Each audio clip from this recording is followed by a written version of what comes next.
pusha på och smeker med motståndet vi leker. Vi sitter här i vänstern och spelar lite Dota och springer runt och creepar och motståndet vi slipar. Vi sitter här. Alright, high school. I love that show. What?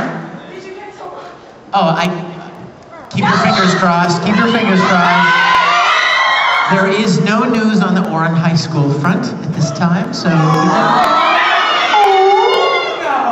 you guys sound like whenever Aaron is on stage, whenever Aaron Disney is on stage.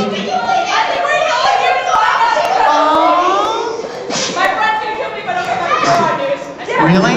She's like, when's Oran coming? Oh yeah. All right, I'll give you some Oran news. You ready? Yeah! They wear blue jackets.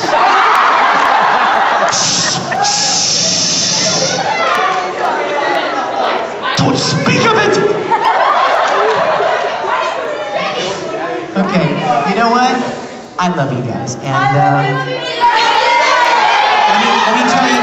let me tell you a couple more things, just in case I don't get the chance to talk with all of you at the same time like this again. Sunday morning, we're going to have a little service. Sunday morning. I've done these at some other conventions. Just kind of a time, reflection time. It's not like, put on a suit and tie and, write your finger and write your name in chicken blood or anything. We're not gonna, it's no heavy kind of thing. But Caitlin and I are going to have a little time on Sunday morning. You are all more than welcome to. We'd love to have you if you'd like to. And let's see, what else? Is that it? I think it's at 10 o'clock. I know there's a room for it. Sorry? 9 o'clock. You're like, oh Lord, 9 o'clock. I won't go to bed until 8 o'clock. But anyway, I hope you'll be there. You do? What's the room number?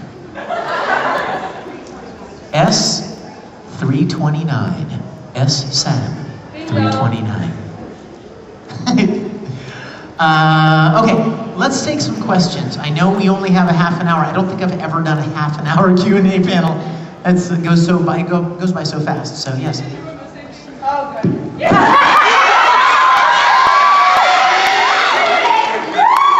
I promised myself 2 things are going to happen in 2008. 2 things are going to happen in 2008. 1, we're going to elect a new president, and 2, I'm not going to say that. This year is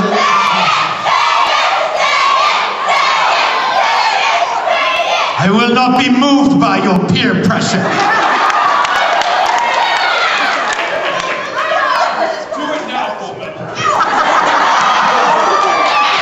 Now you see, that sounded way too masculine for Roy Muskie. Question? Someone? Yes, sir. I have a traumatizing question and a story question. Oh, great. Traumatizing question. Thank you for being here. What is it? Okay. Which would you prefer? The traumatizing question or the story question? Wow, that's a tough one, isn't it?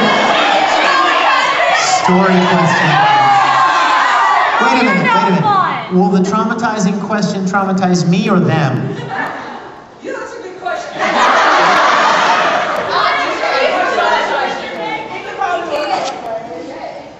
Go ahead, pick one. Okay, story question. How about a traumatizing story question? Fine, the traumatizing. You guys scare me.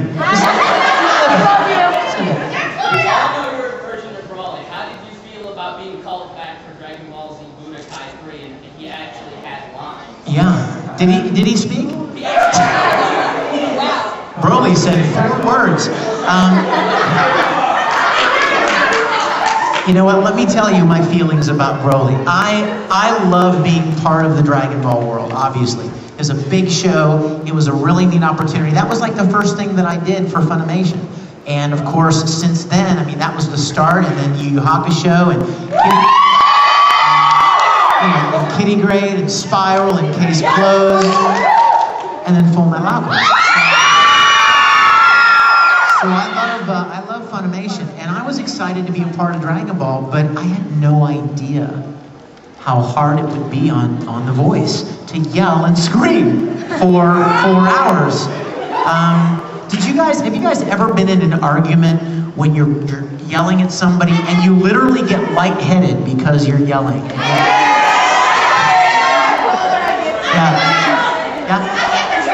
Yeah, multiply that by 10, and I mean, that's kind of a Dragon Ball session right there. So you know what? I love Broly, and I'll continue to do him, but what I'll do is I'll make sure not to book anything for a week after. You know, don't go islands. Yes, my dear. It's really random, but I just have to ask because I just watched it last night. Of course, you probably know what it is. Do you like Rocky Horror Picture Show? Oh!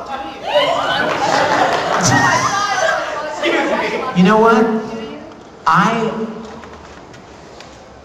I hadn't seen it. I mean, I'd never really seen the whole thing through. And then about 4 years ago, Greg Ayers and Monica Rial and Chris Patton all did a little community theater production of Rocky Horror Picture Show. And I, being the good little friend, supportive friend that I am, I went to see it. And I really enjoyed it. I can certainly, I've never gotten involved in the, what do you call it? The cult following of it, but yeah, it was really a fun show. What? No, I can't do the time yet. What? All right, come here. All right, free time warp right here. Ready? Ready? Okay, show everybody. Ready? Uh-oh, it's getting out of control. Go ahead. Just you three. Go ahead.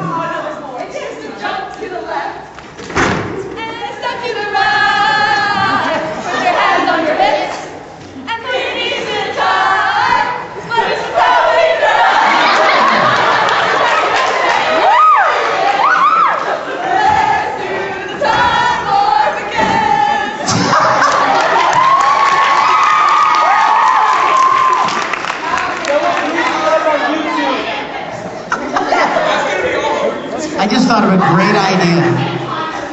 If I don't want to lose my voice, I'll just invite people to come do the time warp. And I'll just step back and let them go for it. Yes, ma'am.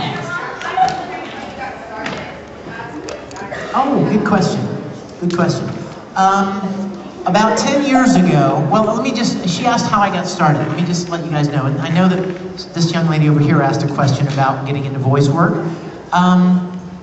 I've been acting and doing theater as long as I can remember. I mean, ever since I was the little kid at the manger, you know, in the church service. I mean, always doing stuff on stage. And then when I got into high school, I would do high school plays and community theater, and then into college, and I even actually minored in theater in college. So it was always something that I loved to do. And about 10 years ago, I was working on a video production in Houston, and a guy that I was working with said, "Hey, you have a lot of experience in acting, don't you? Theater?" And I'm like, "Yeah, a lot." And he said, "You ought to go and audition for this place in town called ADV Films. They dub the Japanese cartoons into English, and they need actors." And I was like, "Really? Cool, there's a place in Houston?" You would think, you know, you would think LA, New York, you know, but not Houston. And so I thought, wow, how cool. So I called them, and I went in an audition, and I got cast as, let's see, what was my, oh yeah, Vega in Street Fighter 2.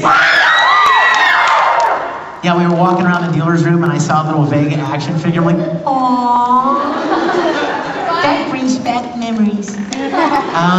No, I didn't buy him, because I already own him. Anyway,